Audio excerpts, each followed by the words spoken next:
Today, I want to show you guys how to build real wealth. Remember April 2025 when the tariff news dropped? The market went on a free fall. I remember my group chat was panicking and my phone was lighting up with notifications.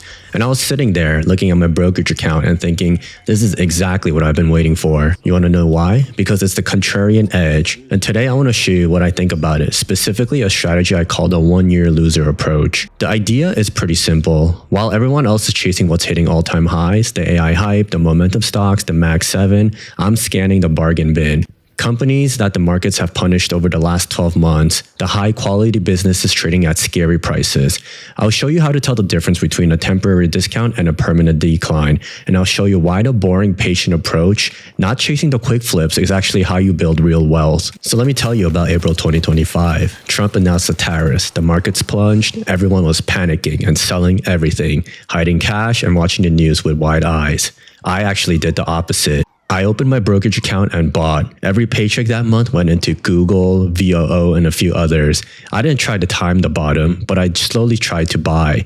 The market recovered eventually, and I profited from other people's fear. That's the contrarian edge, and you can't beat the market by following it. So why would anyone intentionally buy stocks that are down 20, 30, or 40% down? The answer to that would be the mean reversion. Markets overreact, a company misses earnings, and a temporary lawsuit hits. A supply chain could break, and institutional funds could dump the stock. They need to show the clients that they don't hold the losers. And that, my friend, creates a gap. The price drops below what the business is actually worth. So you're not buying a bad company, you're buying a good company at a discounted price. Here's the distinction that most investors miss. Fear and uncertainty are not the same thing. Fear is not understanding the risk. Uncertainty is understanding the risk, but accepting you cannot predict the timing. I can live with uncertainty, but I will not invest out of fear, and that's why I do the research. Scary prices usually mean profitable entry points, and if you have the conviction to act, you can be profitable. So you can't buy every stock at the bottom of the list. Some are down for a good reason. So here's my 3-step filter for you to use. Step 1 would be to run the screen. You could use TradingView, Yahoo Finance. What you have to do is filter for the S&P 500, sort by the one-year performance, worst to best, and you want to write down names that are down 20% or more while the broader market is up. Step 2 would be to do the vitals check. You can open up the balance sheet for each company and see if they're profitable. Are they generating cash? Is money coming in after all the bills are paid? Is the revenue stable? You could use ChatGPT to help you with a lot of this research. If the stock is down but the revenue is steady and the dividend is intact, you found a pretty good candidate. You want to avoid most companies with unsustainable debt and a shrinking revenue. Step 3 will be to diagnose the problem. You want to ask yourself one question. Is this a speed bump or a cliff? A speed bump is temporary, a new CEO, one bad quarter, or even a lawsuit that will eventually settle. A cliff, however, is permanent. It could be in an obsolete product, a structural decline, or an industry that is soon to no longer exist. Personally, I only invest in these speed bumps. Let me walk you through an actual real-world example using Intel. Intel was one of the most hated stocks on Wall Street going into 2025. Investors called them dead. They missed the AI boom, Nvidia ate their lunch, the stock had fallen to around $18 at its low, a multi-year collapse while the rest of the market was partying it up.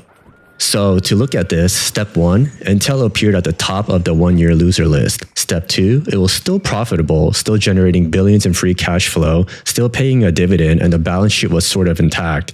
But step 3, the problem, they missed the AI wave. So will you consider that a speed bump or a cliff?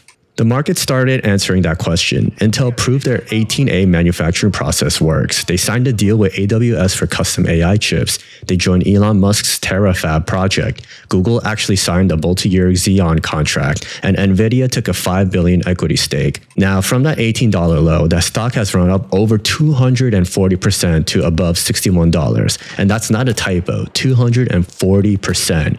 Now Intel is getting expensive again, and that easy money that was made at $18 is pretty much gone now, and that ship has sailed. But at least the lesson still stands, right? The best time to buy Intel was when everyone else was selling and scared to buy. But on the other hand, you could also contrast Intel with Nike. Nike has been crushed. It's been down significantly over the last year. It was a household brand name, it's still profitable, and it's still generating cash. So what's the big problem? In my opinion, Nike lost focus on innovation. They cut R&D spending, and competitors like OnCloud or Hoka gained their ground. Their direct-to-consumer strategy also heavily backfired. They caught off wholesale partners and lost shelf space. Consumer spending is also slowing down, and people just aren't buying $200 sneakers like they used to back in the days. So now you gotta ask yourself, yourself, is this a speed bump or a cliff? And honestly, I think it's a little too early to tell. Nike isn't exactly dying. It's still a strong brand. It has a strong balance sheet, but the turnaround isn't necessarily happening yet. They do have a new CEO. Their old CEO, I believe his name was Elliot Hill, and they have a new strategy, but currently they don't have results. What you can do is actually just watch, wait for evidence. You buy when you see a speed bump starting to clear, such as when the sales start stabilizing or when the margins start improving. That way you don't have to necessarily time the bottom. You just start slowly trickling in when things start improving. Not every loser is necessarily a buy today, but it's worth keeping tabs on your watch list. So now let me address the most important question for anyone serious about building wealth. What if you're holding for 10, 20, or 30 years? Because here's the truth, right? The one-year loser strategy works, but it works best when paired with a long-term mindset. Here's a fact that sounds impossible until you sit with it. Since 1926, the S&P 500 has never, not once, delivered a negative return over any 20-year period. Not once. I mean, just take a moment to think about that, right? Think about what that span covers. The Great Depression, World War II, the oil crisis, the dot-com crash, 2008, COVID. Every single 20-year window in nearly a century has been positive. Now, let me give you the actual numbers on holding periods. If you hold for one day, your odds of being up are about 52%. That's basically a coin flip, but maybe slightly better odds. I mean, 1 month gets you 61%, 1 year, 69%, 5 years, 81%, 10 years, 89%, 20 years, 100% success rate. Not once did the price fall. So when you buy a beaten down stock using a one-year loser strategy, you're not betting on a quick bounce. You're buying a piece of business that you intend to own for years. Charles Schwab actually ran a study comparing investors who timed the market perfectly versus those who just bought and held. The perfect timing returned around $138,000 over 20 years.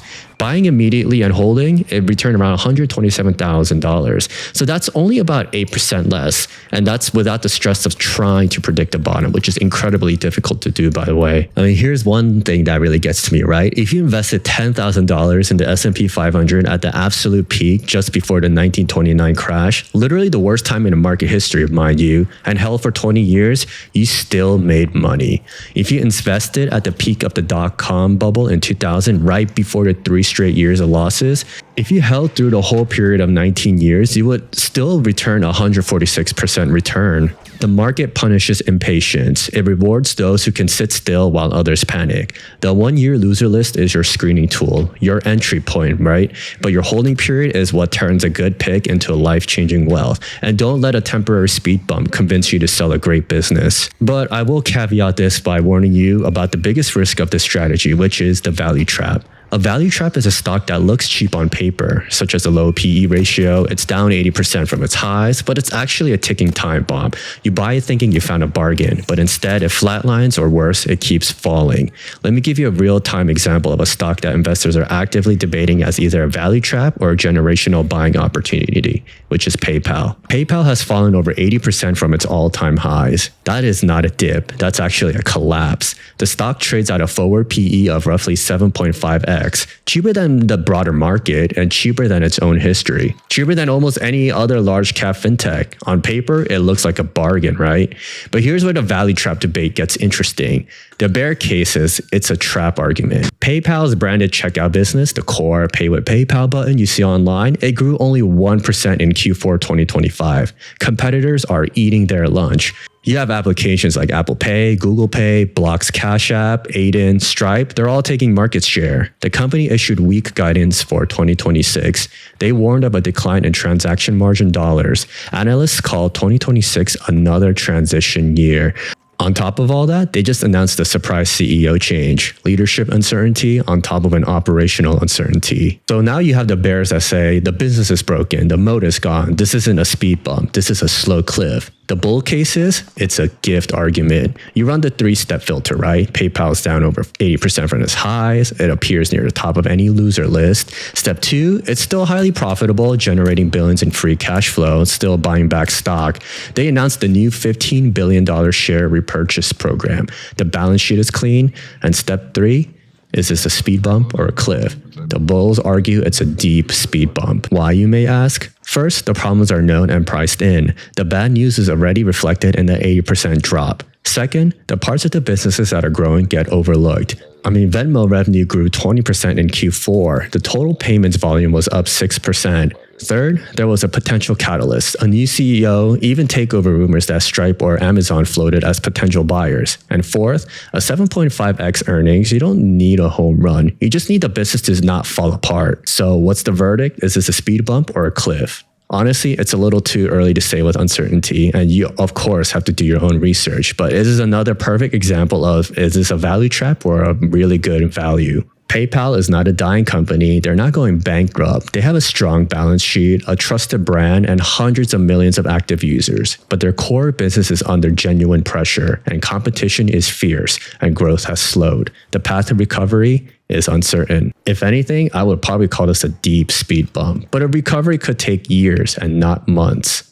So in a case like this, what would I personally do with PayPal? I would watch it closely. I would consider a small starter position because the valuation is historically cheap and the downside feels pretty limited. But I would not bet the farm, right? 2 to 3% of my portfolio maybe, and be prepared to hold for the long haul. And here's the most important rule for a stock like PayPal. Do not average down blindly. If you buy and it drops another 20%, you need to ask the question again, has the business gotten worse or is the market just more fearful?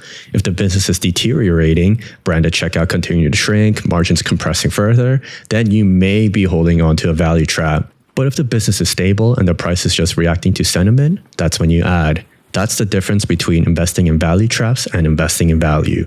Value traps get cheaper because business is falling apart. Real value gets cheaper because the market is scared, but the business is still standing. PayPal, for example, that jury is still out, but it's on my watch list and it could probably be on yours too.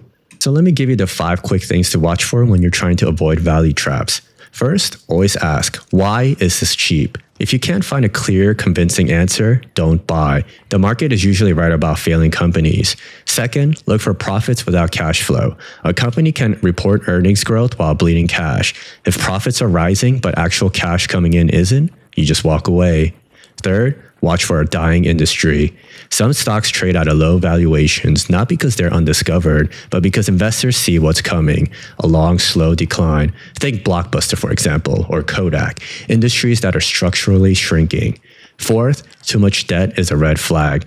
A mountain of debt suffocates a company's ability to innovate or survive a downturn. So if interest rates are rising or earnings fall, that debt becomes a noose. Fifth is to have an exit strategy before you buy. I know some people aren't ready to hold for the long term, so if that's their case and the stock keeps dropping, when will you decide to leave the company, right? Hope is not a strategy, so always make sure you have a backup plan for when things don't go your way. This strategy is not about reckless speculation as well, so here are my position sizing rules that I want you to know. 1, there are no single turnaround positions that exceeds 5% of my portfolio. 2, I average in over time, but I never try to catch a failing knife with one purchase. 3, I only deploy capital I can afford to be wrong with. The goal is not to hit home runs all the time. The goal is consistent singles and doubles. Compounding works wonders, whether you buy at the exact bottom or not. At the end of the day, here's what I want you to remember. The best opportunities are not on the front page. They are buried in the 1-year loser list, companies that the market has temporarily abandoned. So do your own research, run the screen, check the vitals, and diagnose the issue. Is it a speed bump or a cliff? That single question will save you from buying value traps. And when you find a quality company at a discount, hold it. The data is clear. Over 20 years, the S&P 500 has never lost money. Never. So that patience is the most underrated investing skill. Do not panic when the market panics. Buy when others are selling and hold when others are trading. And that's how you build lasting wealth. Not a Lambo, not overnight, just steady, boring, compounding progress while everyone else is chasing the thing that's already up 50%. I hope you found this helpful, and if you stuck around up to here, I hope you subscribe, like, and comment what you liked about this video. I'll see you in the next one.